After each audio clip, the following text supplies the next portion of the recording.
Hello friend. तो welcome to my YouTube channel exam study classes.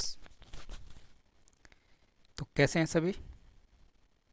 I hope सभी अच्छे होंगे। तो आज हम डिस्कस करेंगे जनवरी महीने का जो जितना भी जो करंट अफेयर है, जनवरी 2021 का जो जितना भी करंट अफेयर है उसे हम एक डिस्कस करेंगे। और ये सभी जो करंट अफेयर है वो सभी एग्ज़ाम के लिए बहुत ही इम्पोर्टेंट है। तो वीडियो को इसको लास्ट तक देखें। और यदि आप हमारे इस चैनल पर नए हैं तो प्लीज़ चैनल को सब्सक्राइब कर दें और साथ ही जो बेल आइकन है उस बेल आइकन को भी प्रेस कर दें ताकि आपको आने वाली हमारी हर एक वीडियो का जो नोटिफिकेशन है वो आपको सबसे पहले मिल जाए। तो आइए फिर शुरू करते हैं।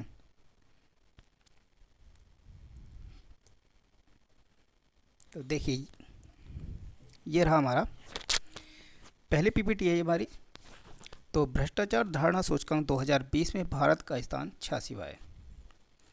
अब इस भ्रष्टाचार धारणा सूचकांक को जारी कौन करता है? तो इस जारी करता है ट्रांसपेरेंसी इंटरनेशनल। तो ट्रांसपेरेंसी इंटरनेशनल द्वारा जारी की गई है भ्रष्टाचार धारणा सूचकांक सीपीआई। 2020 में 180 देश थे और इसमें भारत को 86वां नंबर मिला है, मतलब 86वां स्थान इसको दिया गया है। 2019 में इसका जो स्थान था वो 80 था और ये 6 नंबर और नीचे आ गया है, 6 नंबर पायदान खिसक गया है। उसमें भारत 86वें स्थान पर था और 2020 में भारत के लिए सीपीआई स्कोर 40 था। भारत बुर्किना फासो, मोरक्को, पूर्वी तिमोर, त्रिनिदाद और टोबैको, तुर्की के साथ संयुक्त रूप से अपना स्थान साझा कर रहा है। शीर्ष स्थान पर जो इसमें देश हैं उन्हें देख लेते हैं एक बार। देखिए, न्यूजीलैंड और डेनमार्क, ये दोनों देश जो हमारे पहला स्थान, इन्हें संयुक्त रूप से पहला स्थान मिला है और इन्हें जो स्कोर किया है वो क्या है 88। और जो सबसे निचले पायदान पर है वो हमारे सोमालिया हैं और दक्षिणी सूडान है। इन्हें केवल मात्र 12 नंबर मिले हैं और ये 179वें नंबर पर हैं। ये सबसे नीचे हैं क्योंकि 179वें नंबर पर हैं, क्योंकि इसमें जो न्यूजीलैंड और डेनमार्क हैं वो दोनों एक ही नंबर पर आए हैं। तो इसलिए अब 179वें नंबर पर सोमालिया और दक्षिणी सूडान है।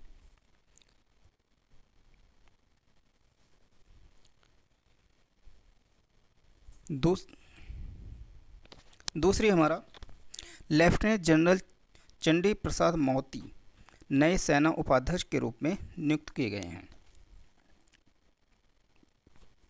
तो लेफ्टिनेंट जनरल चंडी प्रसाद मोती को नए उप सेना प्रमुख के रूप में नियुक्त किया गया है।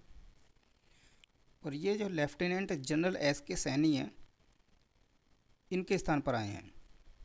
और ये एस के जो सैनी हैं वो 31 जनवरी 2021 को रिटायर्ड हुए हैं और इनकी की जगह पर चंडी प्रसाद मोती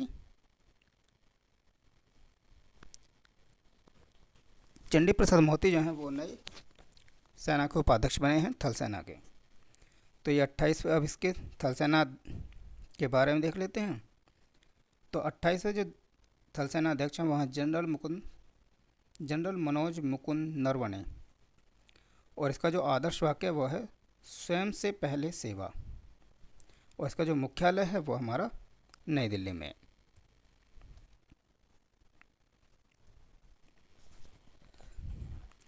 रिलायंस जियो विश्व स्तर पर 5वां सबसे मजबूत ब्रांड बना है। तो जो भारत की जो एक कंपनी है रिलायंस जियो, तो अरबपति मुकेश अंबानी के 4 वर्षीय यानी कि 4 साल के जो टेलीकॉम वेंचर रिलायंस जियो है को फेरारी और कोको कोला की पसंद के बाद वैश्विक रूप से 5वें सबसे मजबूत ब्रांड का दर्जा दिया गया है। तो रैंकिंग के अनुसार रिलायंस जियो दुनिया में 5वें सबसे मजबूत ब्रांड के रूप में उभर करके सामने आया है। नेक्स्ट देखते हैं।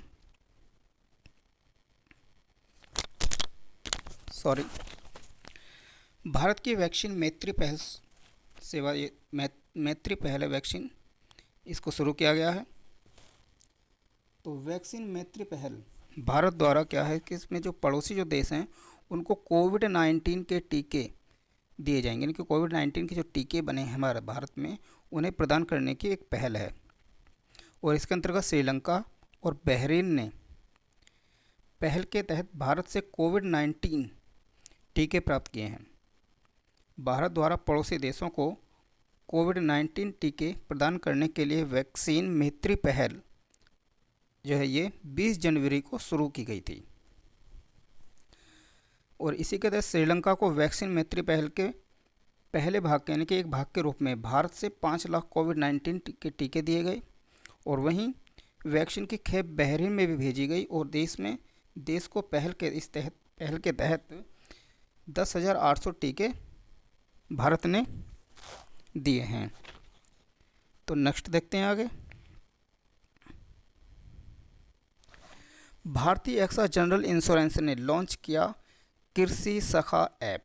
तो ये बहुत इंपॉर्टेंट है क्योंकि अभी ये इस तरह के जो प्रश्न है वो चलन में है, पूछ लिया जाता है। तो कृषि सखा ऐप है वो किसका ऐप है?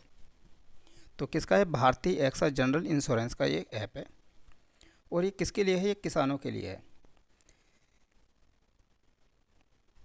तो भारतीय एक्सा जनरल इंश्योरेंस ने भारतीय किसानों के लिए वन स्टॉप शॉप कि कृषि सखा ऐप लॉन्च किया है, जो उन्हें अपनी दैनिक खेती की ज़रूरतों को पूरा करने के लिए प्रासंगिक जानकारी प्रदान करता है। यह किसानों को सर्वोत्तम कृषि पद्धतियों को अपनाने और उनकी उत्पादकता बढ़ाने के लिए मार्गदर्शन भी प्रदान करेगा। यानी कि जो भी कृषि हैं, जो हम कृषि करते हैं उस कृषि में उसकी जो पद्धतियां हैं और उसकी जो उत्पादकता है उसे बढ़ाने के लिए एक मार्गदर्शन करेगा किसानों का।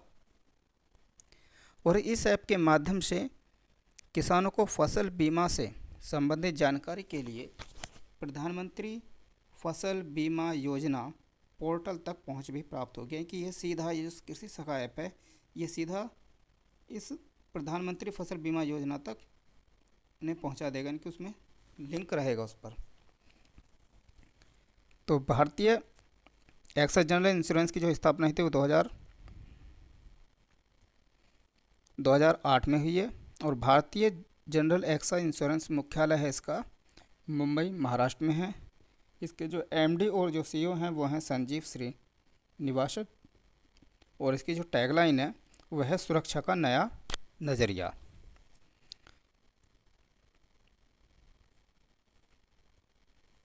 भारत में आयोजित की गई Bharat Japan act east forum की 5वीं संयुक्त बैठक।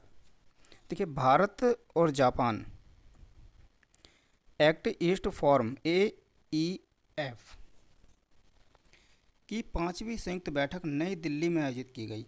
और इस बैठक में जो प्रतिनिधित्व किया है वो अध्यक्षता की है विदेश सचिव हर्षवर्धन श्रृंगला ने। भारत में जापान के राजदूत सुजुकी सातोशी ने, कि भारत की तरफ से तो क्या है इसमें हर्षवर्धन श्रृंगला ने, और जो जापान की तरफ से क्या है वो सुजुकी सातोशी ने इसका प्रतिनिधित्व किया है।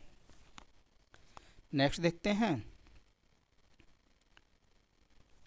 2021 को भारत फ्रांस पर्यावरण वर्ष के रूप में लॉन्च किया गया है।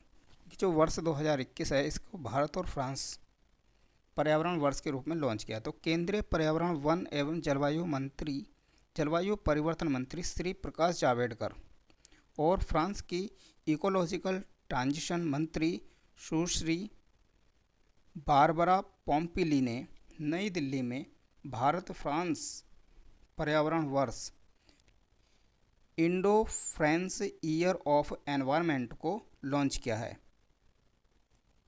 इसका मुख्य उद्देश्य सतत विकास के क्षेत्र में भारत फ्रांस सहयोग को मजबूत करना है और वैश्विक पर्यावरण संरक्षण के पक्ष में होने वाली कार्रवाई के प्रभाव और इससे अधिक से अधिक लोगों तक पहुंचाना है। बात कर लेते हैं फ्रांस के बारे में। तो फ्रांस की जो राजधानी वो पेरिस है। और ये भी पूछे कि पेरिस जो है ये सीन नदी के किनारे पर है। ठीक है, पेरिस सीन नदी के किनारे पर है। फ्रांस के जो राष्ट्रपति हैं वो हैं इमैनुअल मैक्रोन, और प्रधानमंत्री हैं यहाँ के जीन कैस्टेक्स, और यहाँ की जो मुद्रा है वो है यूरो। ठीक है, आपको ये क्लियर हो गया होगा। तो आगे बढ़ते हैं। आगे, पर्यावरण मंत्री ने जारी किया national marine turtle action plan. तो टर्टल एक्शन प्लान जो है ये किया गया है, लॉन्च किया है, और ये किया गया कछुओं के लिए। तो पर्यावरण, वन और जलवायु परिवर्तन मंत्रालय ने नई दिल्ली में national marine turtle action plan जारी किया है, और ये कछुओं के लिए है। कछुओं के लिए ये जारी किया गया है। एक प्लान है जिसमें कछुओं के कंजर्वेशन को बढ़ावा दिया जाएगा। Next, Shaheen third missile. अब देखिए शाहीन थर्ड मिसाइल कहाँ की है, ये पाकिस्तान की है। तो हाल ही में पाकिस्तान ने शाहीन थर्ड मिसाइल का सफल परीक्षण किया है, और यह परमाणु क्षमता वाली सतह से सतह पर मार करने वाली बैलिस्टिक मिसाइल है। कैसी मिसाइल है? बैलिस्टिक मिसाइल है, जो 2750 किलोमीटर तक के लक्ष्य को भी भेद सकती है। तो ये पाकिस्तान ने लॉन्च की है, इसका जो प्रक्षेपण किया है वो पाकिस्तान ने किया है, और ये जो मार कर सकती है सतह से सतह पर मार करने वाली एक मिसाइल है। ठीक है, अभ्यास कवच। नेक्स्ट हमारा अभ्यास कवच। अब अभ्यास कवच क्या है, देखिए, देश के एकमात्र संयुक्त बल कमान के रूप में अंडमान और निकोबार कमान ANC अंडमान निकोबार कमान के 33 स्तरीय सेना के संसाधनों को मिलाकर एक वृहद संयुक्त सैन्य अभ्यास कवच, एक्सरसाइज कवच को लॉन्च किया गया है। इसके प्रमुख बिंदु क्या हैं? तो प्रमुख बिंदु है इसमें भागीदारी। देखिए इसमें क्या भागीदारी है, इसमें हमारी जो तीनों सेनाएं हैं, तीनों सेनाओं की इसमें भागीदारी है। भारतीय सेना, जो थल सेना है, नौसेना और वायुसेना एवं तटरक्षक बल, ये सभी इसमें शामिल है। यानी कि भारत की जो तीनों सेनाएं हैं वो भी इसमें शामिल है, और जो तटरक्षक बल है वो भी इसमें शामिल है। इन सभी से संयुक्त रूप से है। विशेषताएं क्या हैं इसमें कि इस अभ्यास में समुद्री निगरानी संसाधनों के इस्तेमाल में तालमेल कायम रखना, वायु एवं समुद्री हमलों, वायु रक्षा, पनडुब्बी, लैंडिंग ऑपरेशन के समन्वित अनुप्रयोग शामिल हैं। नेक्स्ट, भारत एशिया प्रशांत व्यक्तिगत स्वास्थ्य सूचकांक में 10वें नंबर पर है। कौन है? भारत। किसमें? एशिया प्रशांत व्यक्तिगत स्वास्थ्य सूचकांक में। तो व्यक्तिगत स्वास्थ्य सेवा की प्रगति को मापने के लिए एक नए लॉन्च किए गए स्वास्थ्य सूचकांक में 11 एशिया प्रशांत देशों में से भारत 10वें स्थान पर रहा है। इसमें जो प्रथम रहा, पहले नंबर पर रहा है हमारा सिंगापुर रहा है, ताइवान दूसरे नंबर पर, जापान तीसरे नंबर पर, और ऑस्ट्रेलिया जो है इसमें ये चौथे नंबर पर रहा है। और इनमें पॉलिसी संदर्भ जो हैं वो स्वास्थ्य, सूचना, व्यक्तिगत प्रौद्योगिकी और स्वास्थ्य सेवाएं शामिल हैं। इनकी जो इस सूचकांक जो तैयार किया गया है वो पॉलिसी संदर्भ में स्वास्थ्य को, सूचना को, व्यक्तिगत प्रौद्योगिकी को और स्वास्थ्य की जो सेवाएं हैं उनको ध्यान में रख करके ये सूचकांक तैयार किया गया है। आगे बढ़ते हैं। देखिए, केरल के कोझिकोड में भारत का पहला जेंडर पार्क बनेगा। देखिए, केरल में भारत का जो पहला जेंडर पार्क है वो 11 फरवरी को शुरू हुआ है। इनकी जो अभी 11 फरवरी को शुरू हो चुका है ये, और इसका निर्माण 300 करोड़ रुपए की लागत से किया गया है। और ये एक लैंगिक समानता की दिशा में राज्य का एक महत्वपूर्ण कदम माना जाता है। यह gender park international conference on gender equality कि IGCE सेकंड के दूसरे संस्करण के साथ शुरू होगा। इनकी ICGE का ये दूसरा संस्करण है। इस जेंडर पार्क को ICGE सेकंड का उद्घाटन केरल के मुख्यमंत्री पिनाराई विजयन द्वारा किया गया है 11 फरवरी को। ठीक है, आगे बढ़ते हैं। देखिए, सुभाष बोस आपदा प्रबंधन पुरस्कार 2021। डॉक्टर राजेंद्र कुमार भंडारी को व्यक्तिगत श्रेणी में और सतत पर्यावरण और पारिस्थितिक विकास सोसाइटी SEEDS को संस्थागत, मतलब जो व्यक्तिगत रूप में भी मिला है ये डॉक्टर राजेंद्र कुमार भंडारी को मिला है, और जो संस्थागत रूप में मिला है वो मिला है सतत पर्यावरण और पारिस्थितिक विकास सोसाइटी को। सुभाष चंद्र बोस आपदा प्रबंधन पुरस्कार 2021 से सम्मानित किया गया है। पुरस्कार में एक संस्थान के लिए 51 लाख रुपए का नगद पुरस्कार, एक प्रमाण पत्र, और जो व्यक्तिगत रूप से है व्यक्तिगत रूप से इसमें 5 लाख रुपए और उसके साथ में एक प्रमाण पत्र दिया गया है। भारत सरकार आपदा प्रबंधन के क्षेत्र में व्यक्तियों और संस्थाओं द्वारा प्रदान किए गए अमूल्य योगदान और निस्वार्थ सेवा को समर्पित करने के लिए नेताजी सुभाष चंद्र बोस की जयंती जो 23 जनवरी को होती है को प्रति वर्ष पुरस्कार की घोषणा करती है। तो ध्यान रखेंगे, जो संस्थागत रूप से दिया गया है वो दिया गया है सतत पर्यावरण और पारिस्थितिक विकास सोसाइटी को, और जो व्यक्तिगत रूप से दिया गया है वो दिया गया है डॉक्टर राजेंद्र कुमार भंडारी को। नेक्स्ट देखते हैं 51वें भारतीय अंतर्राष्ट्रीय फिल्म महोत्सव, 51वां भारतीय राष्ट्रीय फिल्म महोत्सव। भारतीय अंतर्राष्ट्रीय फिल्म महोत्सव IFFI का 51वां संस्करण 16 जनवरी से 24 जनवरी 2021 तक गोवा के पणजी, यानी कि गोवा में जो पणजी है, पणजी के पास में श्यामा प्रसाद स्टेडियम है, यहाँ पर इसको आयोजित किया गया। और कोविड-19 महामारी के कारण यह महोत्सव हाइब्रिड मोड में आयोजित किया गया। विभिन्न श्रेणियों में 224 फिल्मों में से 50 फिल्मों को की भौतिक और वर्चुअल स्क्रीनिंग भी की गई। और इस बार के जो कंट्री ऑफ फोकस है, इनकी जो कंट्री फोकस है और फोकस रहा है वो रहा हमारा बांग्लादेश। इनके बांग्लादेश को कंट्री ऑफ फोकस के रूप में यहाँ पर चुना गया है। 51वां संस्करण है, 16 जनवरी से 24 जनवरी तक हुआ। कहाँ हुआ? गोवा के पणजी में। और वहाँ पर भी कहाँ किया गया? ये श्यामा प्रसाद स्टेडियम है, यहाँ पर इसको आयोजित किया गया है। तो ध्यान रखेंगे ये बात।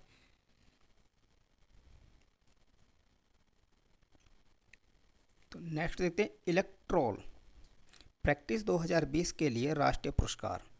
तो ये राष्ट्रीय जो पुरस्कार जीता है वो जीता है मेघालय ने। देख रहे थे इसके बारे में।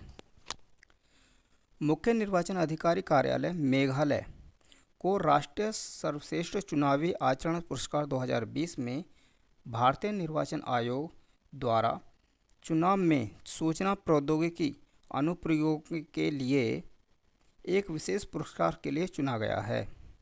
राष्ट्रपति रामनाथ कोविंद ने नई दिल्ली में आयोजित एक राष्ट्रीय मतदाता दिवस पुरस्कार समारोह में मेघालय के CEO FA खारकोंगर को वर्चुअली यह पुरस्कार प्रदान किया गया। तो मेघालय के बारे में जानकारी देखते हैं। तो मेघालय की जो राजधानी वो शिलोंग है, राज्यपाल यहाँ के सत्यपाल मलिक हैं, और जो मुख्यमंत्री हैं कॉनराड संगमा हैं। और ये जो राष्ट्रीय मतदाता दिवस होता है हमारा कब? 25 जनवरी को प्रतिवर्ष हम राष्ट्रीय मतदाता दिवस बनाते हैं। इस दिन ये पुरस्कार इनको दिया गया है। नेक्स्ट देखते हैं, आगे बढ़ते हैं। आगे ये रही हमारी नेक्स्ट PPT। तो गणतंत्र दिवस परेड में उत्तर प्रदेश की जो राम मंदिर की जो झांकी है उसको प्रथम पुरस्कार दिया गया है। जो गणतंत्र दिवस 2021 की परेड में प्रदर्शित की गई उत्तर प्रदेश के राम मंदिर की झांकी को सभी झांकियों में प्रथम पुरस्कार यानी कि पहला पुरस्कार मिला है। उत्तर प्रदेश की झांकी का विषय था अयोध्या, उत्तर प्रदेश की सांस्कृतिक विरासत। तो यहाँ का जो विषय था ये ध्यान रखेंगे, अयोध्या उत्तर प्रदेश की सांस्कृतिक विरासत, ये इसका विषय था। और प्राचीन पवित्र शहर अयोध्या की सांस्कृतिक विरासत, राम मंदिर की प्रतिकृति यानी कि राम मंदिर को किस तरह से बनाया जाएगा, और दीपोत्सव की एक झलक, और रामायण महाकाव्य के विभिन्न कहानियों को झांकी के रूप में यहाँ पर दर्शाया गया था। और राम मंदिर की जो ये झांकी थी, इसको गणतंत्र दिवस पर प्रथम प्राइज दिया गया, इनके पहले नंबर पर इसको फर्स्ट प्राइज दिया गया। नेक्स्ट देखते हैं, टीसीएस बना विश्व का तीसरा most valuable IT service brand. देखिए, ब्रांड फाइनेंस की एक रिपोर्ट के अनुसार टाटा कंसल्टेंसी सर्विस यानी कि टीसीएस को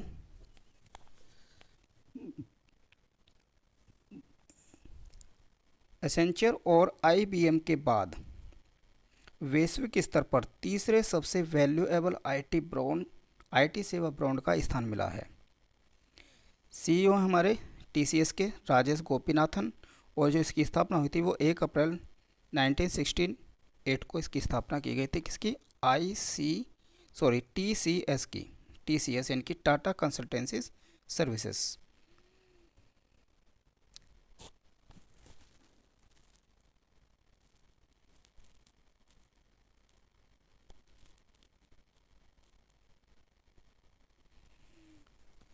थोड़ा टेक्निकल एरर था। तो नेक्स्ट हमारा है smart anti airfield weapon SAAW Shaw. तो ये रक्षा अनुसंधान एवं विकास पदक के DRDO ने स्वदेश में निर्मित स्मार्ट एंटी एयरफील्ड वेपन यानी कि smart anti airfield weapon Shaw के सफल कैप्टिव एंड रिलीज उड़ान परीक्षण किया है, और यह परीक्षण हिंदुस्तान एयरोनॉटिक्स लिमिटेड के हेल के हॉक फर्स्ट विमान के जरिए किया गया है। तो ये सब चीज़ें आप याद रखें, क्योंकि कथन के रूप में इनको पूछ लिया जाता है कि स्मार्ट एंटी एयरफील्ड वेपन किसका है, तो DRDO का है। और इसको कहाँ से, इसका जो परीक्षण किया गया वो किसके द्वारा किया गया? हिंदुस्तान एयरोनॉटिक्स लिमिटेड के हॉक फर्स्ट विमान के जरिए इसका परीक्षण किया गया था। नेक्स्ट देखते हैं, युद्धाभ्यास डेजर्ट नाइट 21।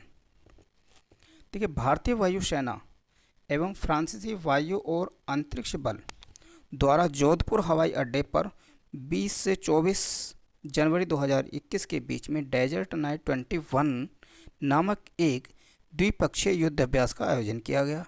इसके मुख्य बिंदु रहे क्या? यह युद्धाभ्यास में दोनों पक्षों द्वारा राफेल विमानों को शामिल किया गया। तो ये बहुत ही इंपॉर्टेंट है, क्योंकि राफेल विमानों को इसमें शामिल किया गया था दोनों पक्षों, यानी कि भारत की तरफ से भी और फ्रांस की तरफ से भी।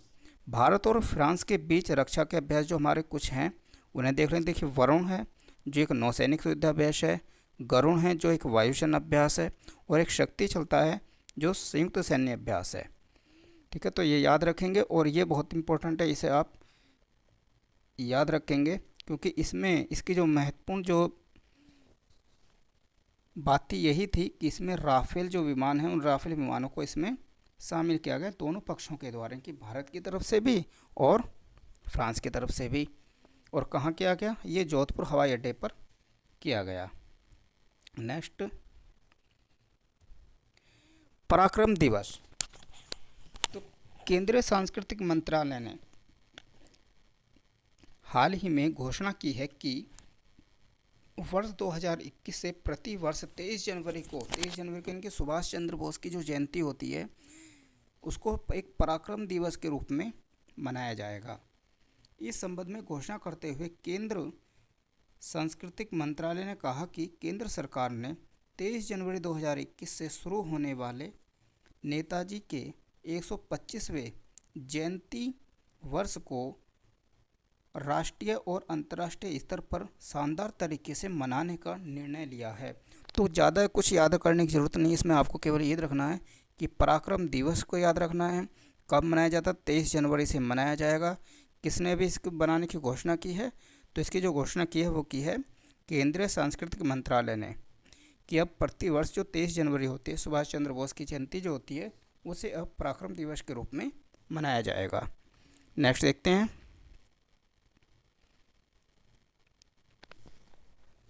इंडोनेशिया का सेमरू ज्वालामुखी। देखिए, इंडोनेशिया का जो सेमरू ज्वालामुखी है इसमें अभी विस्फोट देखा गया। देखिए, हाल ही में इंडोनेशिया के पूर्वी जावा प्रांत, जो पूर्वी जावा प्रांत है उस पर स्थित सेमरू ज्वालामुखी में विस्फोट हुआ। तो इंडोनेशिया में स्थित अन्य ज्वालामुखी, जिसमें मेरापी ज्वालामुखी है जो जावा द्वीप पर है, और सिनबंग ज्वालामुखी है जो सुमात्रा द्वीप पर है, में कुछ समय पूर्व भी विस्फोट हुआ था। सेमारू ज्वालामुखी के बारे में कुछ देख लेते हैं। तो इसमें सेमारू, जिसे द ग्रेट माउंटेन के रूप में भी जाना जाता है, और यह है जावा का सबसे उच्चतम ज्वालामुखी शिखर है और सबसे अधिक सक्रिय ज्वालामुखी भी है, यानी कि एक्टिव वोल्केनो है। इसमें अंतिम बार जो विस्फोट हुआ था वो 2019 में हुआ था। इंडोनेशिया में विश्व के सक्रिय ज्वालामुखियों की सबसे अधिक संख्या होने के साथ साथ इसके पैसिफिक रिंग ऑफ फायर्स में अवस्थित होने के कारण यहाँ भूकंप उथल पुथल का खतरा बना रहता है। यानी कि पैसिफिक रिंग ऑफ फायर्स, इनको प्रशांत महासागर है, तो प्रशांत महासागर में जो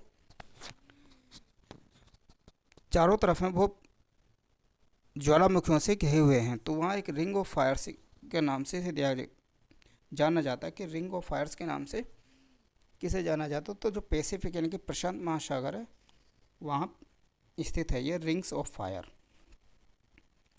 तो याद रखेंगे, जो सेमरू ज्वालामुखी है वो इंडोनेशिया में है, और इंडोनेशिया में भी कहाँ है, पूर्वी जावा प्रांत में है।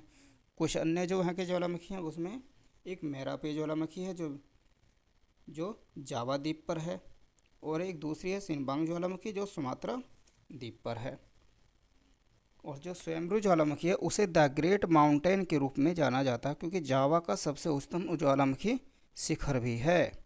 नेक्स्ट देखते हैं, तिरुवल्लुर दिवस।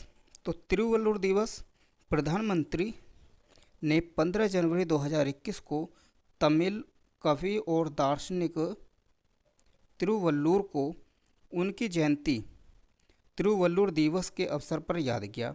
इसमें क्या प्रमुख बिंदु हैं देख लेते हैं।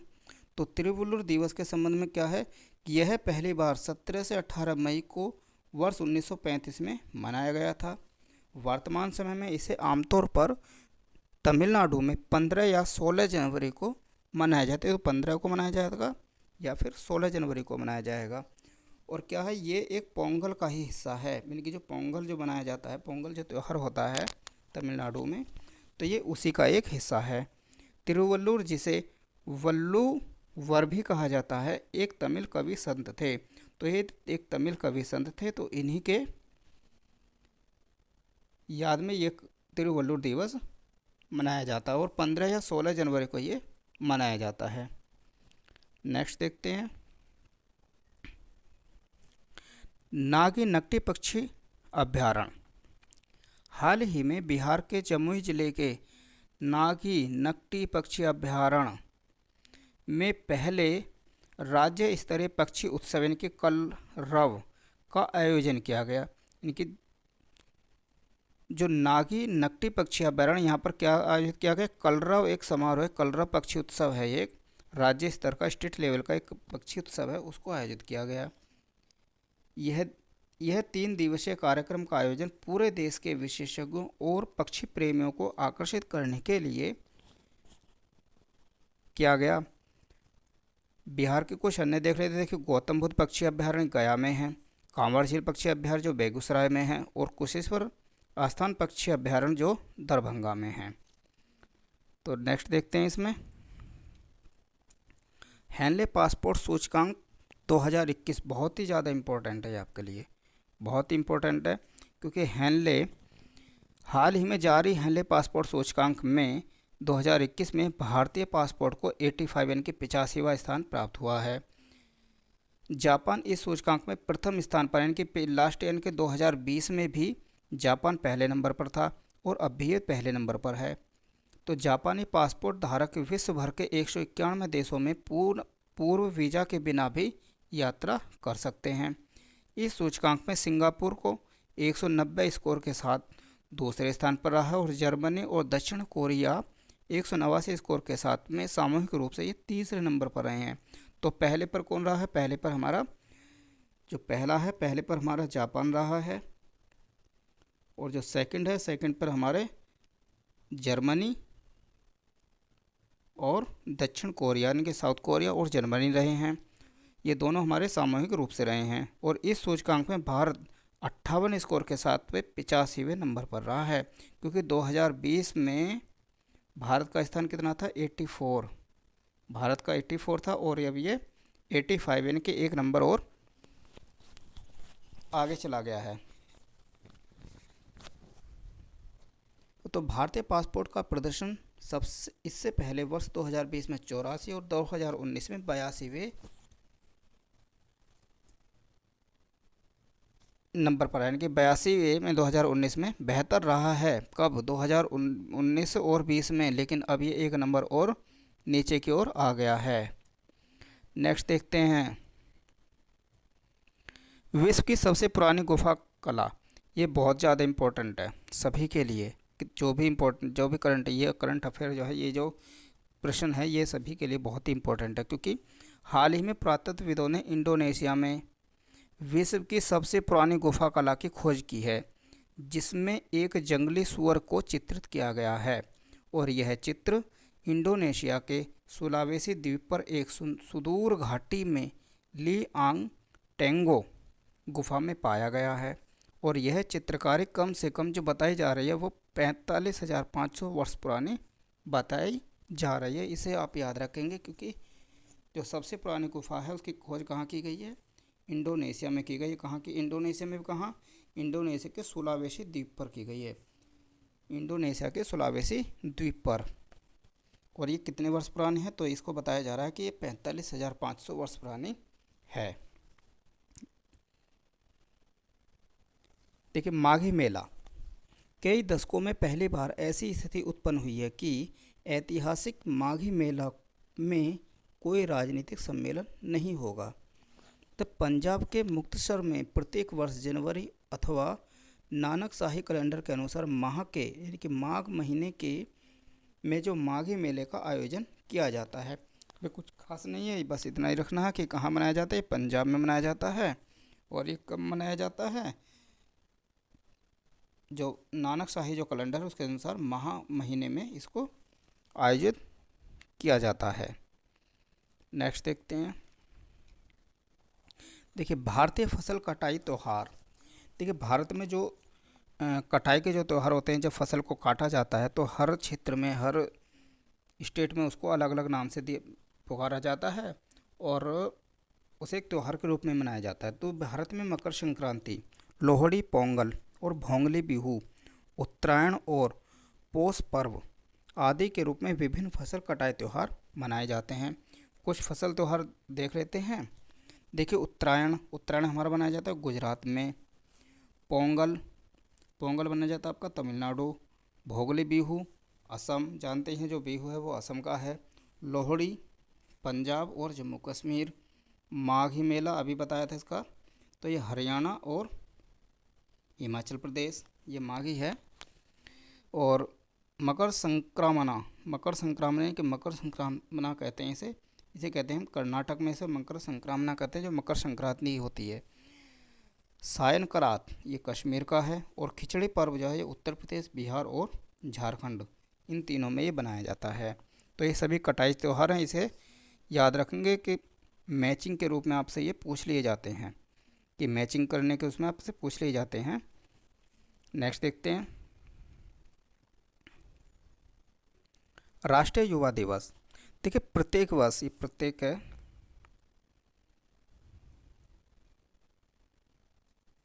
प्रत्येक वर्ष स्वामी विवेकानंद की जयंती जो 12 जनवरी को मनाई जाती है को राष्ट्रीय युवा दिवस के रूप में मनाया जाता है। और इस दिन को वर्ष 1984 में राष्ट्रीय युवा दिवस के रूप में घोषित किया गया था। यानी कि राष्ट्रीय युवा दिवस कब से मनाया जाता है, 1984 से मनाया जा रहा है। और वर्ष 2021 में इस महोत्सव की जो थीम थी ये थी युवा उत्साह के भारत का, यानी कि युवा उत्साह नए भारत का, युवा उत्साह नए भारत का, ये इसकी वर्ष 2021 की थीम थी। तो राष्ट्रीय युवा दिवस 12 जनवरी को मनाया जाता है और सबसे पहले जो बनाया गया था वो 1984 में बनाया गया था। क्यों मनाया जाता है? स्वामी विवेकानंद के जन्म दिवस पर। नेक्स्ट है भारत का पहला फायर पार्क।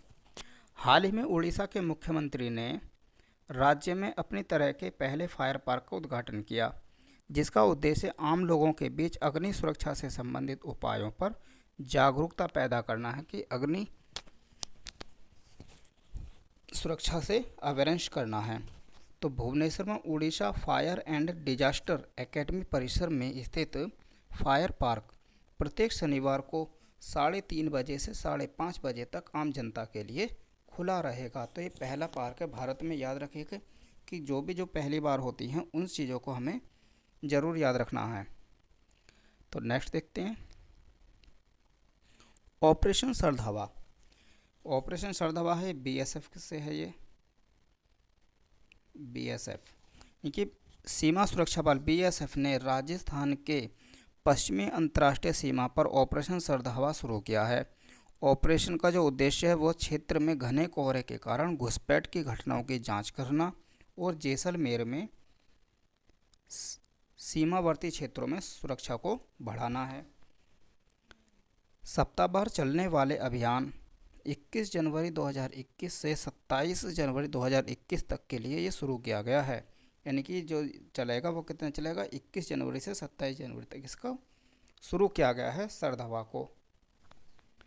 बीएसएफ के बारे में देखते हैं। तो बीएसएफ के जो महानिदेशक है वो राकेश अस्थाना है और जो मुख्यालय है वो आपका नई दिल्ली में है। आगे बढ़ते हैं उद्यम सारथी ऐप। उद्यम सारथी ऐप देखिए, उत्तर प्रदेश के मुख्यमंत्री योगी आदित्यनाथ ने 24 जनवरी 2021 को राज्य के 71वें स्थापना दिवस के अवसर पर उद्यम सारथी ऐप की शुरुआत की है। ऐप से युवाओं को राज्य भर में स्वरोजगार, नौकरी, उद्योग से जुड़ी हर जानकारी मिल सकेगी। उत्तर प्रदेश दिवस समारोह 24 जनवरी से 26 जनवरी 2021 तक चला और उत्तर प्रदेश दिवस 2021 का जो विषय रहा था वो रहा था आत्मनिर्भर उत्तर प्रदेश का सम्मान, महिला, युवा, किसानों और सभी का विकास। तो आप ये याद रखेंगे कि इसकी जो थीम थी, जो इसका जो विषय था वो था हमारा आत्मनिर्भर उत्तर प्रदेश का सम्मान, महिला, युवा, किसानों और सभी का विकास। यानी कि respect for self reliant Uttar Pradesh, women, young farmers, development for all. तो नेक्स्ट देखते हैं, इसे याद रखेंगे आप। बॉटनिकल गार्डन देखिए, उत्तराखंड के नैनीताल जिले में हिमालय के शिवालिक रेंज में पाए जाने वाले वृक्षों की तो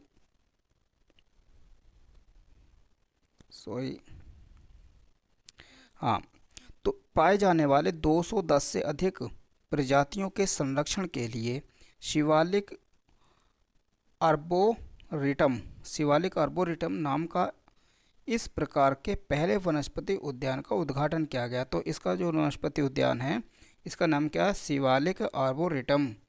तो शिवालिक आर्बोरिटम का उद्देश्य लोगों में प्राकृतिक शिक्षा का प्रसार करना है ताकि वे पेड़ों के साथ भावनात्मक जुड़ाव महसूस कर सकें और उन्हें संरक्षण की दिशा में अधिक सक्रिय बना सकें। तो ये बॉटनिकल गार्डन बनाया गया है उत्तराखंड के नैनीताल ज़िले में। और शिवालिक जो रेंज है, शिवालिक रेंज में जितने भी जो पेड़ पाए जाते हैं उन पेड़ों के कंजर्वेशन के लिए है। नेक्स्ट देखते हैं हर घर पानी हर घर सफाई अभियान। कहाँ का है? ये पंजाब का है। देखिए, पंजाब के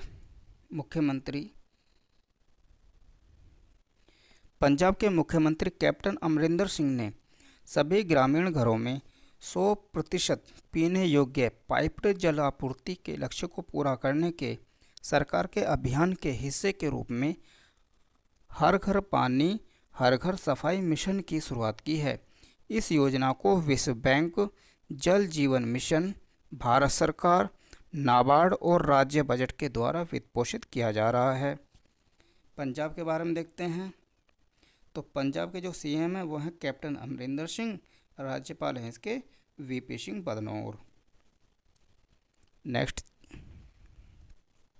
देखिए, उड़ीसा का प्रसिद्ध तोशाली राष्ट्रीय शिल्प मेला, तोशाली राष्ट्रीय शिल्प मेला उड़ीसा का। तो उड़ीसा के मुख्यमंत्री नवीन पटनायक ने भुवनेश्वर में वार्षिक तोशाली राष्ट्रीय शिल्प मेला का उद्घाटन किया। शिल्प मेला का उद्घाटन वर्चुअली किया गया, तो ये वर्चुअली किया गया था। ठीक है। तोशाली शिल्प मेला पूर्वी भारत में सबसे लोकप्रिय हथकरघा और शिल्प मेलों में से एक बन गया है। आयोजन में राज्य हस्त शिल्प पुरस्कार 2019 के साथ 3 कारीगरों को भी सम्मानित किया गया। 3 विजेता इसमें कौन से रहे? दिलीप कुमार स्वयं ताड़ के पत्तों की नक्काशी के लिए है, दिव्य ज्योति बेहरा जो पत्थर की मूर्ति, और प्रियंका पात्रा हैं जो टेराकोटा से हैं। सॉरी, टेराकोटा एक जो मिट्टी का कार्य होता है इसके लिए है, जो हाथ से काम किया जाता है इसमें।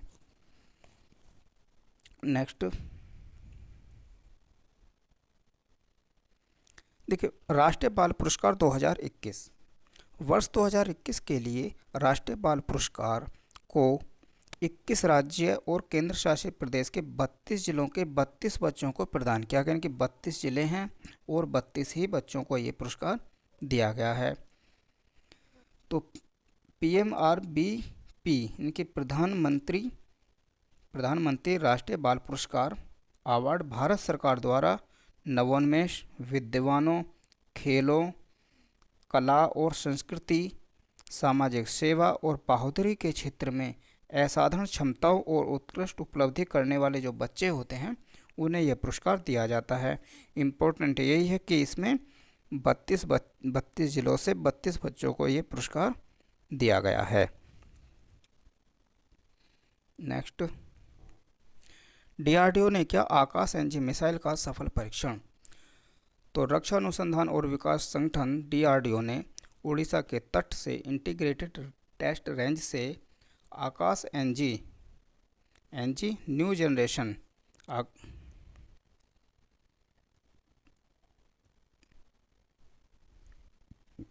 जनरेशन मिसाइल का सफल प्रक्षेपण किया है। तो आकाश एनजी एक नई पीढ़ी का सरफेस टू एयर मिसाइल है। नेक्स्ट, तो 143 उपग्रहों को लॉन्च कर स्पेस एक्स ने तोड़ा इसरो का रिकॉर्ड।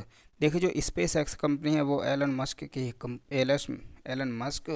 की कंपनी है ये, और इसने भारत में जो 2017 में 104 उपग्रहों को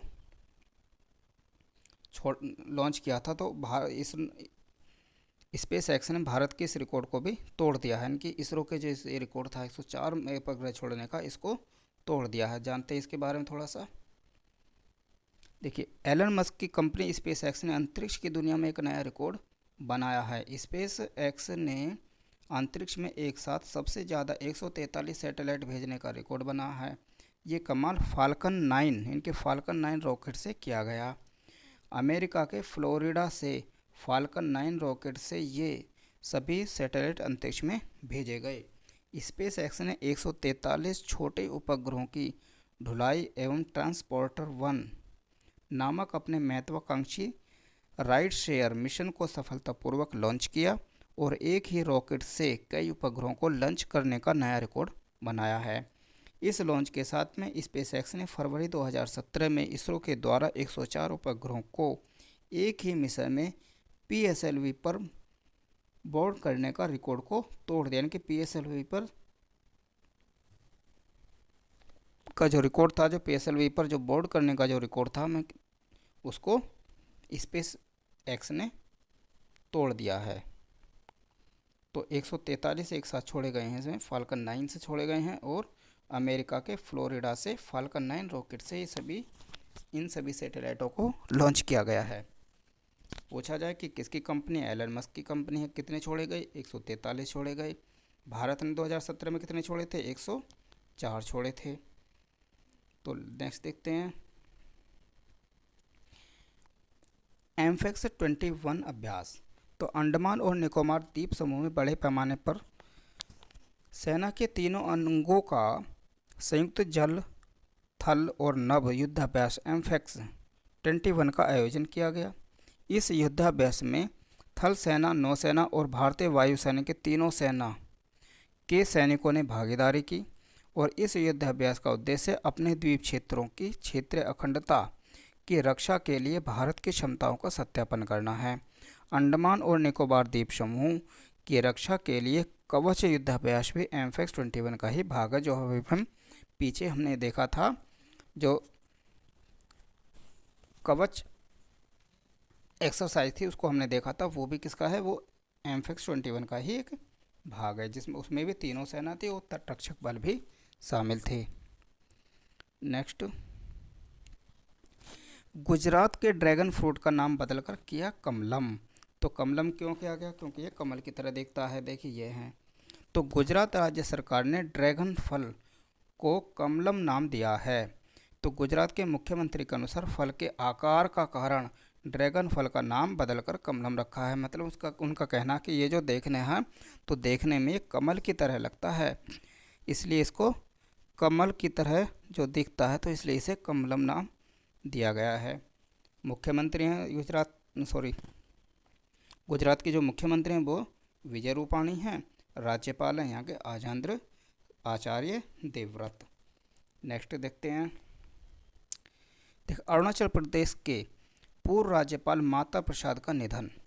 देखो, अरुणाचल प्रदेश के पूर्व राज्यपाल माता प्रसाद का 95 वर्ष की आयु में निधन हो गया। उन्होंने 1988 से 89 में उत्तर प्रदेश में कांग्रेस सरकार में मंत्री के रूप में काम किया और 1993 में अरुणाचल प्रदेश के राज्यपाल के रूप में भी नियुक्त हुए थे। तो ये माता प्रसाद जी हैं। नेक्स्ट, इंडिया इनोवेशन इंडेक्स 2.0 कौन जारी करता है? नीति आयोग के द्वारा जारी की जाती है। नीति आयोग के द्वारा जारी की जाती है। तो नीति आयोग ने इंस्टीट्यूट फॉर कॉम्पिटिटिवनेस के साथ मिलकर 20 जनवरी 2021 को भारत नवाचार सूचकांक का दूसरा संस्करण जारी किया है। तो इंडिया इनोवेशन 2.0 के दूसरे संस्करण की नीति आयोग के उपाध्यक्ष राजीव कुमार ने इसको जारी किया है। देखिए, कर्नाटक के जो बड़े राज्य हैं उसमें जो कर्नाटक राज्य है, कर्नाटक को मेजर जो श्रेणी के बड़े राज्य हैं उनमें इसको पहला स्थान मिला है। महाराष्ट्र एक स्थान और ऊपर उठा है और दूसरे स्थान पर आ गया है, जबकि तमिलनाडु इसमें तीसरे नंबर पर चला गया है। उत्तर पूर्वी और पहाड़ी राज्य, जो उत्तर पूर्व के राज्य हैं और जो पहाड़ी राज्य हैं उनमें हिमाचल प्रदेश को पहला स्थान मिला है और उसके बाद उत्तराखंड और मणिपुर हैं। केंद्र शासित प्रदेशों में देखते हैं तो दिल्ली इसमें पहले स्थान पर रहा है और चंडीगढ़ को इसमें केंद्र शासित प्रदेशों और छोटे राज्यों की श्रेणी में अपना दूसरा स्थान हासिल किया है। यानी कि जो छोटे राज्य या केंद्र शासित प्रदेश की जो कैटेगरी है उसमें दिल्ली ने पहला स्थान प्राप्त किया है, जबकि चंडीगढ़ ने इसमें दूसरा स्थान हासिल किया है।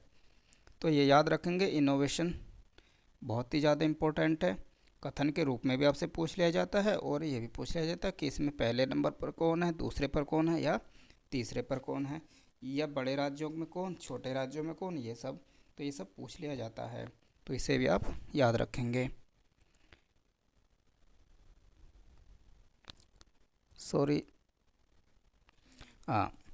देखिए, इंडिया जस्टिस रिपोर्ट 2020। तो इंडिया जस्टिस रिपोर्ट जो भारतीय न्याय प्रणाली के संबंध में टाटा ट्रस्ट द्वारा जारी इंडिया जस्टिस रिपोर्ट के अनुसार पूरे देश में लोगों को न्याय दिलाने के मामले में जो महाराष्ट्र है वो सबसे आगे है। महाराष्ट्र ने इसमें सबसे पहला स्थान हासिल किया है, टॉप रहा है। इस सूची में महाराष्ट्र के बाद में केरला है और उसके बाद तमिलनाडु का नंबर आता है। और इसी में इसके अलावा न्याय दिलाने के मामले में उत्तर प्रदेश का जो स्थान है वो बड़े राज्यों में सबसे खराब रहा है। ये सबसे निचले पायदान पर रहे हैं। पहले नंबर पर महाराष्ट्र रहा है और उसके बाद में तमिलनाडु और केरल और तमिलनाडु आते हैं। तो ये भी बहुत ही ज़्यादा इम्पोर्टेंट है, आप इसे भी याद रखेंगे कि इंडिया जस्टिस रिपोर्ट 2020 में पहला टॉप किसने किया है, तो महाराष्ट्र ने किया है, उसके बाद में केरल, उसके बाद में तमिलनाडु है और जो उत्तर प्रदेश है उत्तर प्रदेश का सबसे खराब स्थान है।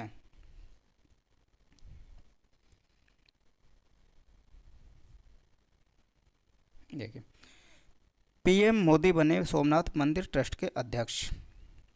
तो प्रधानमंत्री नरेंद्र मोदी को उस ट्रस्ट का नया अध्यक्ष नियुक्त किया गया है जो गुजरात के गिर सोमनाथ जिले के प्रभास पाटन शहर में विश्व प्रसिद्ध सोमनाथ मंदिर का प्रबंधन करता है। वे इस पद को संभालने वाले दूसरे पीएम बने हैं। इससे पहले प्रधानमंत्री मोरारजी देसाई थे ने ये इस पद पर काम किया था। अब नरेंद्र मोदी दूसरे प्रधानमंत्री हैं जिन्होंने मंदिर ट्रस्ट का अध्यक्ष नियुक्त किया गया है। तो ट्रस्ट के रिकॉर्ड के अनुसार प्रधानमंत्री जो नरेंद्र मोदी हैं वो ट्रस्ट के कितने 8वें अध्यक्ष बने हैं। तो ये याद रखेंगे, ये भी कथन के रूप में आपसे पूछ लिए जाते हैं ये सभी। खेलो India Zanskar winter sports and youth festival 2021।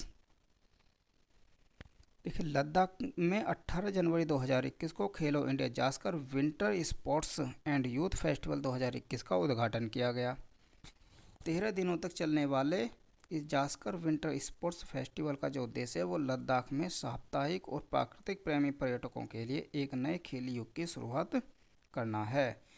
स्नोबाउंड सुरम्य जास्कर में पर्यटन और आर्थिक गतिविधियों को बढ़ावा देने के लिए यह अगले 13 दिनों में बर्फ़ पर आधारित गतिविधियां आयोजित की जाएंगी। यानी कि इसमें 13 दिन तक चलेगा और इस पर बर्फ़ पर जो आधारित जो खेल होते हैं, बर्फ़ वाले जो खेल होते हैं उनको इसमें किया जाएगा।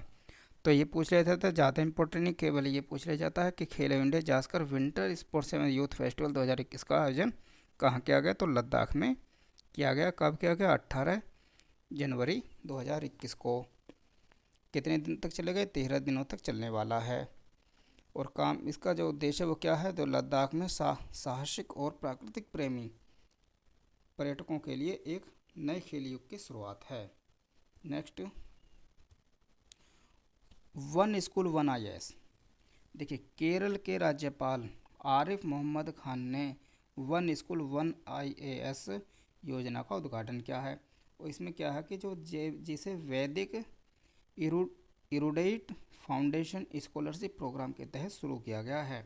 देखिए, हर एक घर से एक आईएएस चाहिए इनको, हर एक घर से एक आईएएस चाहिए इनको। तो सीएम यहाँ के पिनराई विजयन, राज्यपाल आरिफ मोहम्मद खान हैं। आगे बढ़ते हैं। भारत के पहले कोविड-19 वैक्सीन प्राप्तकर्ता बने मनीष कुमार। जानिए, 16 जनवरी 2021 को कोविड-19 का जो टीकाकरण था ये शुरू किया गया था। प्रधानमंत्री नरेंद्र मोदी ने देशव्यापी टीकाकरण अभियान को हरी झंडी दिखाई और जिसके बाद में दिल्ली में स्वच्छता कार्यकर्ता जो है ये मनीष कुमार हैं, इन्होंने भारत में कोविड-19 वैक्सीन प्राप्त करने वाले पहले व्यक्ति बने हैं। और मनीष कुमार को दिल्ली के एम्स में इंजेक्शन दिया गया। इनका जो इनको कोविड-19 का जो टीका लगा था वो एम्स में लगा है। और यहाँ पर इनके साथ में केंद्रीय स्वास्थ्य मंत्री डॉक्टर हर्षवर्धन भी इनके साथ मौजूद रहे हैं। तो ये पूछा जा सकता है कि भारत में पहला कोविड-19 का जो टीका है वो किसको दिया गया। तो दिया गया स्वास्थ्य कार्यकर्ता है मनीष कुमार। कहाँ दिया गया? दिल्ली के एम्स हॉस्पिटल में दिया गया है।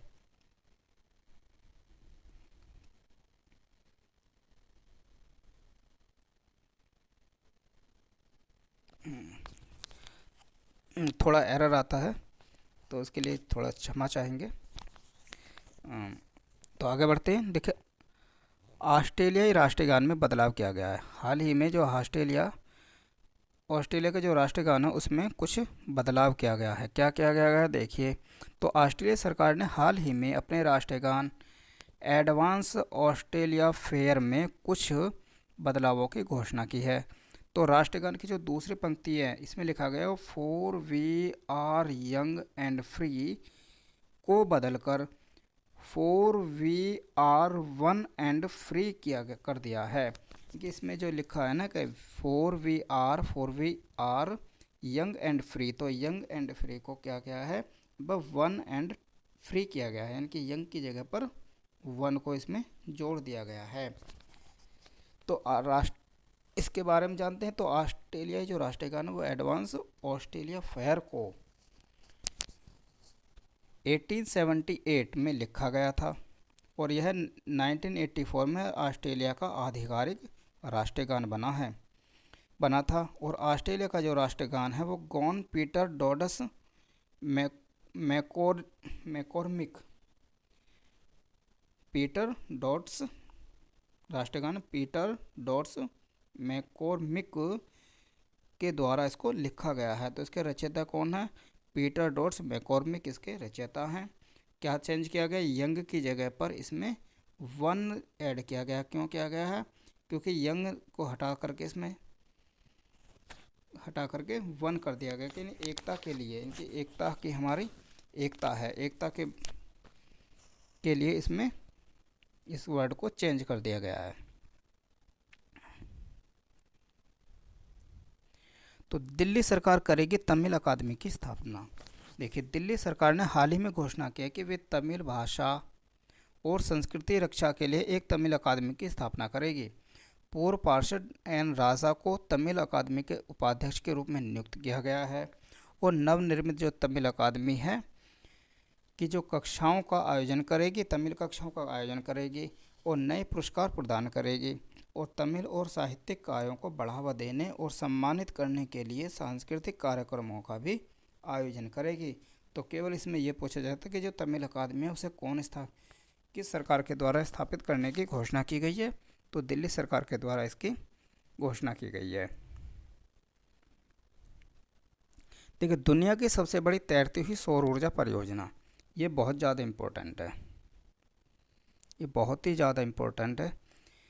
देखिए, भारत सरकार दुनिया में सबसे बड़ी तैरती हुई सौर ऊर्जा परियोजना का निर्माण करेगी और इस परियोजना का निर्माण नर्मदा नदी पर ओंकारेश्वर बांध पर किया जाएगा। तो कहाँ किया जाएगा? ये इम्पोर्टेंट है, इसको आप नोट करेंगे। नर्मदा नदी पर ओंकारेश्वर बांध पर इसका निर्माण किया जाएगा और यह परियोजना 2022 और 23 तक अपने बिजली का उत्पादन भी शुरू कर देगी। इस परियोजना की जो क्षमता है वो 600 मेगावाट है और इस परियोजना की लागत 3000 करोड़ रुपए रखी गई है और इस परियोजना को अंतर्राष्ट्रीय वित्त निगम, कौन कौन इसको वित्त पोषित कर रहे हैं? तो अंतर्राष्ट्रीय वित्त निगम और विश्व बैंक द्वारा इसको वित्त पोषित किया जा रहा है। इसके अलावा पावर ग्रिड द्वारा भी इस परियोजना में वित्त पोषण प्रदान किया जाएगा। इस परियोजना में 600 मेगावाट के फ्लोटिंग सौर पैनल होंगे। तो जो सभी पैनल जो हैं वो फ्लोटिंग होंगे और ये जो नर्मदा नदी है, ओंकारेश्वर बांध है, वहाँ पर इसको बनाया गया है और इनको बांध पर ही ये वहाँ पर बांध पर लगाए जाएंगे और उस पर ये तैरते ही रहेंगे। और इस परियोजना को 2 साल में पूरा किया जाएगा, 2 साल में इसको पूरा भी कर लिया जाएगा। तो याद रखेंगे, बनाई कहाँ जा रही है दुनिया की सबसे बड़ी? तो नर्मदा नदी पर ओंकारेश्वर बांध पर इसका निर्माण किया जा रहा है। 2022-23 तक ये अपनी बिजली का उत्पादन भी शुरू कर देगी। 600 मेगावाट है और जो वित्त पोषित कर रहे हैं इसको अंतर्राष्ट्रीय वित्त निगम और विश्व बैंक के द्वारा इसको वित्त पोषित किया जा रहा है और बाद में इसको पावर ग्रिड के द्वारा भी इसको वित्त पोषित करने की घोषणा की जाएगी कि वो भी इसको वित्त पोषित करेंगे। नेक्स्ट, नो योर कॉन्स्टिट्यूशन अभियान। देखिए, हाल ही में लोकसभा के जो अध्यक्ष हैं ओम बिरला ने घोषणा की है कि सरकार जल्द ही नो योर कॉन्स्टिट्यूशन के अपने संविधान को जाने नामक एक अभियान शुरू करेगी और यह अभियान पूरे भारत में कॉलेज, स्कूल और विश्वविद्यालयों में शुरू किया जाएगा। और क्यों किया जाएगा? किस अभियान का जो उद्देश्य क्या है? यह है छात्र और युवाओं को संविधान के बारे में जानकारी मिलेगी और ये एक बहुत ही अच्छा कदम होगा। अगर ये होता है तो सभी को, जो युवा हैं, जो स्कूल हैं के बच्चे हैं, वो सभी अपने संविधान को जान सकेंगे कि हमारे उसमें क्या अधिकार दिए गए हैं और हमें, ठीक है। नेक्स्ट देखते हैं, एलन मस्क दुनिया के सबसे अमीर व्यक्ति बने। तो एलन मस्क के बारे में हमने अभी बात की थी। तो एलन मस्क कौन है एलन मस्क? तो स्पेस एक्स जो कंपनी है उसके ये मालिक हैं। तो स्पेस एक्स और टेस्ला के सीईओ एलन मस्क विश्व के सबसे धनी व्यक्ति बन गए। इससे पहले कौन थे? अमेजन के जो संस्थापक हैं जेफ बेजोस, ये दुनिया के सबसे धनी व्यक्ति थे, लेकिन अब ये इनको पछाड़ दिया है। अब इनकी जगह पर आ गए हैं कौन? Elon Musk. अब दुनिया के जो सबसे अमीर व्यक्ति हैं वो एलन मस्क बन गए हैं, और इनकी जो नेटवर्थ बताई जाती है वो बताइए $209 अरब इनकी नेटवर्थ बताई गई है। तो नेक्स्ट, स्वदेशी मशीन पिस्टल ASMI। अब ASMI क्या है इसके बारे में देखते हैं। ये DRDO के रक्षा अनुसंधान और विकास संगठन DRDO ने भारत सेना के साथ मिलकर भारत की पहली स्वदेशी मशीन पिस्टल ASMI विकसित की है। इस पिस्टल को हाल ही में भारतीय सेना के नवाचार प्रदर्शन कार्यक्रम में प्रदर्शित किया गया था। स्वदेशी रूप से विकसित यह मशीन पिस्टल रक्षा बलों द्वारा इस्तेमाल की जा रही 9mm पिस्टल को रिप्लेस करेगी कि 9mm की जो पिस्टल है उसकी जगह पर अब किसको का प्रयोग किया जाएगा, ये किया जाएगा ASMI का रिप्लेस करेंगे। और इस मशीन पिस्टल की जो फायरिंग रेंज है वो 100 मीटर की होगी। नेक्स्ट देखेंगे, DRDO के द्वारा इसको लाया गया है। डोनाल्ड ट्रंप के विरुद्ध दूसरा महाअभियोग। तो अमेरिका के राष्ट्रपति, जो पूर्व राष्ट्रपति हैं डोनाल्ड ट्रंप, अमेरिका के इतिहास में ऐसे दूसरे राष्ट्रपति बन गए जिन पर दूसरी बार महाभियोग चलाया गया है। तो हाल ही में जो अमेरिका में जो राष्ट्रपति के जो चुनाव हुए थे वहाँ पर इन्होंने क्या करा था, वहाँ पर इन्होंने कहा था, बार बार इन्होंने अपने से दोहराया था कि अमेरिकी जो राष्ट्रपति के जो चुनाव हुए थे उसमें 2020 में धांधली हुई है। तो इसके हाल ही में अमेरिका के राष्ट्रपति ऑफ रिप्रेजेंटेटिव ने उन पर महाभियोग चलाने की मंजूरी दी है, क्योंकि ट्रंप के जो समर्थक ने US कैपिटल बिल्डिंग पर हमला किया, और डोनाल्ड ट्रंप ने बार बार यह दोहराया कि अमेरिकी जो राष्ट्रपति चुनाव हुए हैं हाल ही में उसमें धांधली हुई है। तो इस कारण अब इन पर डोनाल्ड ट्रंप पर वहाँ महाभियोग चलाया जाएगा। लेकिन अब कौन है, अब हैं जो बाइडेन अमेरिका के राष्ट्रपति हैं। कितनेवें नंबर के हैं, 46वें नंबर के हैं, इनके 46वें ये राष्ट्रपति हैं। नेक्स्ट,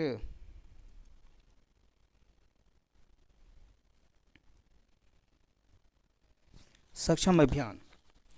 पेट्रोलियम और प्राकृतिक गैस मंत्रालय ने हरित और स्वच्छ ऊर्जा के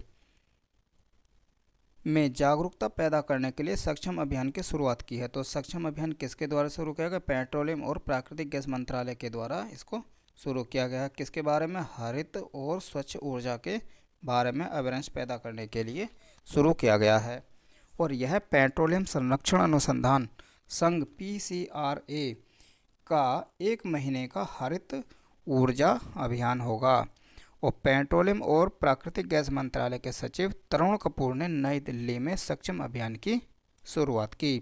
तो किसके द्वारा सक्षम अभियान है, किसके द्वारा किया गया है, भारतीय पेट्रोलियम और प्राकृतिक गैस मंत्रालय ने और PCRA के साथ में। Next, global fire power index 2021। तो ग्लोबल फायर पावर ने दुनिया की ताकतवर सेनाओं की सूची जारी की है, और इस सूची में 133 देशों को शामिल किया गया है, जिसमें भारत चौथे स्थान पर है। ग्लोबल फायर पावर इंडेक्स में देशों को उनकी संभावित सैन्य ताकत के आधार पर रैंक दिया जाता है। तो ग्लोबल फायर पावर की सूची में अमेरिका की सेना को दुनिया की सबसे ताकतवर सेना बताया गया है, जबकि रूस को दूसरे स्थान पर और तीसरे नंबर पर चीन को रखा गया है। और वहीं जो हमारे पड़ोसी देश हैं जो पाकिस्तान है, इन्हें सूची में 10वें स्थान पर रखा गया। तो पहले स्थान पर अमेरिका है, दूसरे स्थान। तो नेक्स्ट हमारा, जो बाइडेन बने अमेरिका के 46वें राष्ट्रपति। जो बाइडेन 20 जनवरी 2021 को एक ऐतिहासिक समारोह में अमेरिका के 46वें राष्ट्रपति के तौर पर इन्होंने शपथ ली है। डेमोक्रेटिक नेता बाइडेन को प्रधान न्यायाधीश जॉन रॉबर्ट्स ने कैपिटल बिल्डिंग्स में वेस्ट फ्रंट में पद एवं गोपनीयता की शपथ दिलाई। उनसे पहले कमला हैरिस ने देश की पहली महिला उपराष्ट्रपति के रूप में शपथ ली है, और वे देश की 49वीं उपराष्ट्रपति हैं। उन्हें अमेरिका की पहली महिला उपराष्ट्रपति बनने का गौरव भी हासिल हुआ है। तो अमेरिका की जो पहली जो उपराष्ट्रपति बनी है, महिला उपराष्ट्रपति, ये बनी है कमला हैरिस। और जो बाइडेन है वो पीछे बताया था आपको 46वें राष्ट्रपति बने हैं, डेमोक्रेटिक नेता हैं, डेमोक्रेटिक पार्टी के नेता हैं।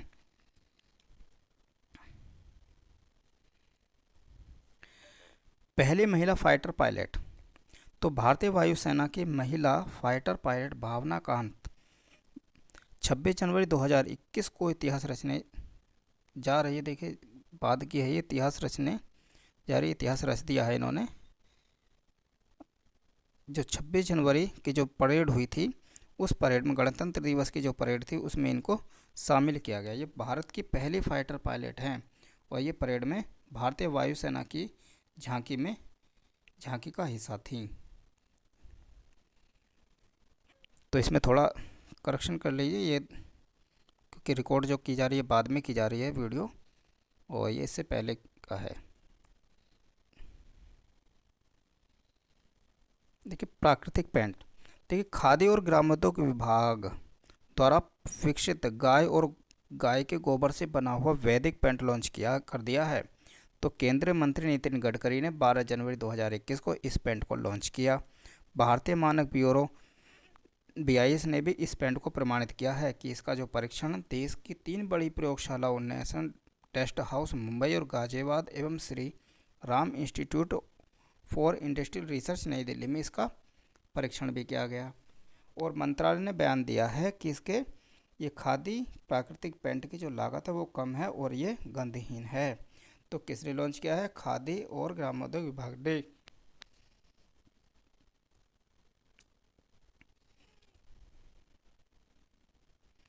होंडू ग्लोबल 500 सूची में 11 भारतीय कंपनियों को शामिल किया गया है।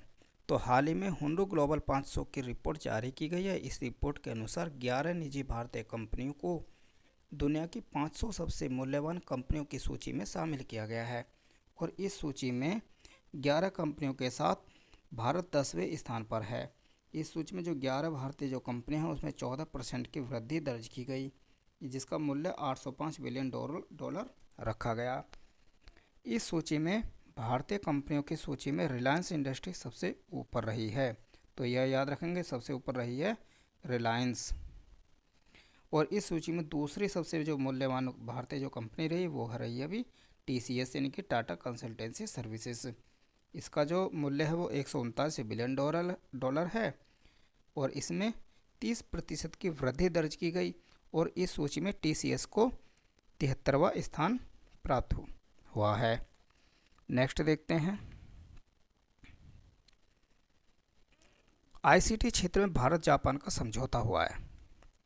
देखिए भारत और जापान ने हाल ही में सूचना और संचार प्रौद्योगिकी के क्षेत्र में सहयोग बढ़ाने के लिए समझौता ज्ञापन पर हस्ताक्षर किए हैं और इस समझौते के तहत भारत और जापान 5G नेटवर्क को विकसित करने, संचार सुरक्षा, समुद्र के भीतर फाइबर केबल बिछाने और स्मार्ट सिटी जैसे प्रोजेक्ट पर मिलकर काम करेंगे। और इस समझौते के तहत विशेष रूप से 5G, दूरसंचार सुरक्षा और सबमरीन ऑप्टिकल फाइबर केबल क्षेत्र में सहयोग बढ़ाने पर भी ध्यान दिया जाएगा। ग्लोबल क्लाइमेट रिस्क इंडेक्स 2021, देखो वॉन स्थित पर्यावरण थिंक टैंक जर्मन वॉच द्वारा इस प्रकाशित ग्लोबल क्लाइमेट रिस्क इंडेक्स 2021 में भारत को जलवायु परिवर्तन से 10 सबसे अधिक प्रभावित देशों में रखा गया है।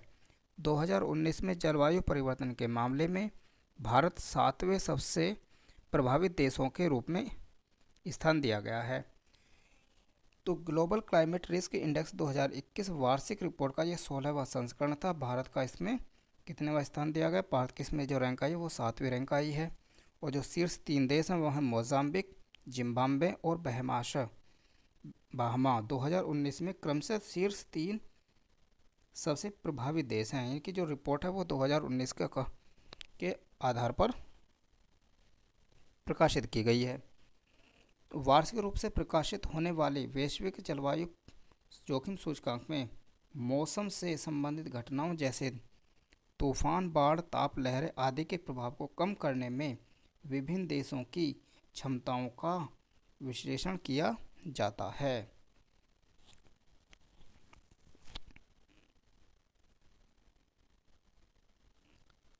चीन प्रत्यक्ष विदेशी निवेश का सबसे बड़ा प्राप्तकर्ता है, यानी कि एफडीआई का।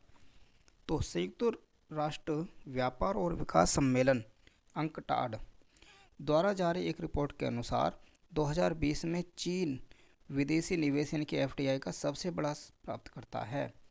चीन ने 2020 में शीर्ष स्थान प्राप्त करने के लिए संयुक्त राज्य अमेरिका को पीछे छोड़ दिया है और संयुक्त राज्य अमेरिका द्वारा आकर्षित 134 बिलियन डॉलर की तुलना में 2020 में देश ने 163 बिलियन डॉलर की आमद को आकर्षित किया है। अंकटाड के बारे में, जो इसका मुख्यालय है वो जेनेवा स्विट्जरलैंड में है। अध्यक्ष इसके मुखिसा कितुई हैं। संस्थापक इसके संयुक्त राष्ट्र महासभा जो है उसका वो इसका संस्थापक है, उसका एक अंग है ये। और अंकटाड की जो स्थापना होती 30 जनवरी 1964 को हुई थी। 2021 के पद्म पुरस्कारों का ऐलान किया गया है। देखिए, गृह मंत्रालय ने 119 हस्तियों की एक सूची का ऐलान किया है,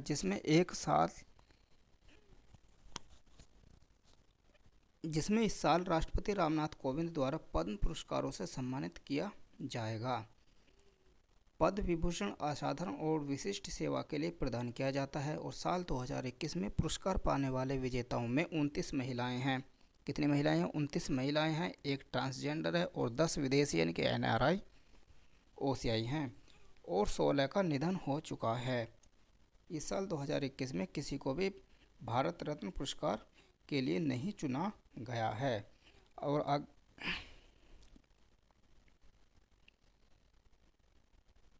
तो ये पद्म विभूषण और पद्म भूषण पुरस्कार पाने वाले जो हैं उनकी एक सूची है। तो ये हैं आपके पद्म विभूषण और इधर हम आगे पद्म भूषण। तो ये आप एक बार याद कर देख लेंगे, क्योंकि अगर इनको अलग अलग बताएंगे तो वीडियो वैसे ही काफ़ी लंबा हो गया और भी ज़्यादा लंबा हो जाएगा। तो आप इसको वीडियो को पॉज करके आराम से पढ़ सकते हैं या आप इसको नोट्स भी कर सकते हैं। तो आगे चलते हैं इसमें। देखिए, महान संगीतकार उस्ताद गुलाम मुस्तफ़ा खान का निधन। मशहूर शास्त्रीय गायक और संगीतकार उस्ताद गुलाम मुस्तफ़ा खान का 17 जनवरी 2021 को निधन हो गया। इन्हें भारत ने पद्म विभूषण और पद्म भूषण से सम्मानित किया था।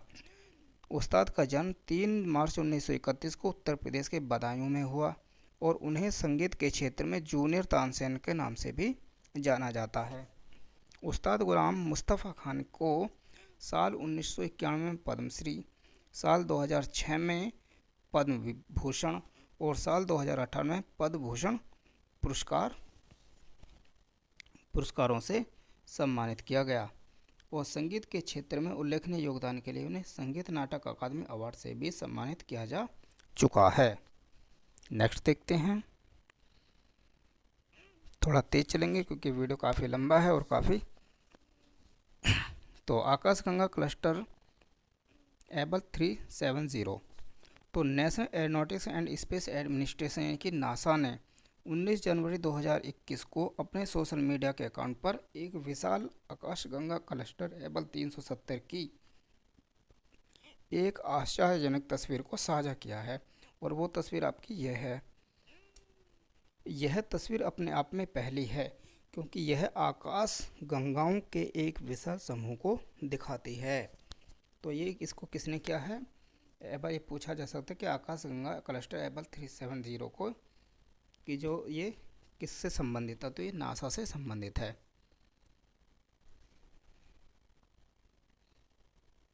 अब देखते हैं हम जनवरी महीने के जो प्रमुख दिवस हैं, एक बार उनके बारे में देख रहे थे कि पूरे जनवरी में कौन कौन से दिवस मनाए जाते हैं। देखिए, पहला है 4 जनवरी लुई ब्रेल दिवस। इनके ब्रेल दिवस जो बनाए जाते हैं वो 4 जनवरी। 9 जनवरी को प्रवासी भारतीय दिवस। 10 जनवरी को विश्व हिंदी दिवस। 11 जनवरी को लाल बहादुर शास्त्री की पुण्यतिथि मनाई जाती है। 12 जनवरी को बताया था अभी कि राष्ट्रीय युवा दिवस स्वामी विवेकानंद की जयंती पर मनाया जाता है। 15 जनवरी को भारतीय जो थल सेना दिवस है, भारतीय थल सेना दिवस मनाया जाता है। 21 जनवरी को मेघालय दिवस, मणिपुर दिवस और त्रिपुरा दिवस, ये तीनों 21 जनवरी को मनाए जाते हैं। 23 जनवरी नेताजी सुभाष चंद्र बोस जयंती, जिसे अभी बनाया जाएगा किसके नाम से, पराक्रम दिवस। ठीक है, पराक्रम दिवस के नाम से इसे मनाया जाएगा। 24 जनवरी राष्ट्रीय बालिका दिवस। 25 जनवरी राष्ट्रीय मतदाता दिवस। 26 जनवरी जानते हैं भारतीय गणतंत्र दिवस और जम्मू और कश्मीर दिवस। और अंतर्राष्ट्रीय सीमा शुल्क दिवस भी इसी दिन मनाया जाता है। 29 जनवरी को राष्ट्रीय प्रेस दिवस मनाया जाता है और 30 जनवरी को शहीद दिवस यानी कि महात्मा गांधी स्मृति दिवस मनाया जाता है। तो ये आप सब याद रखेंगे, क्योंकि ये पूछ लिए जाते हैं कि कौन सा दिवस किस दिन मनाया जाता है। तो थैंक यू आप इस वीडियो के लिए। और यदि आपसे एक रिक्वेस्ट है, अब अगर आपको ये वीडियो अच्छा लगा है तो प्लीज़ वीडियो को लाइक कर दें, शेयर करें, और नए हैं तो आप इसको हमारे चैनल को सब्सक्राइब कर दें। हमारा चैनल एग्ज़ाम स्टडी क्लासेस, तो एग्ज़ाम स्टडी क्लासेस, तो आप इसे सब्सक्राइब कर दें। तो थैंक यू।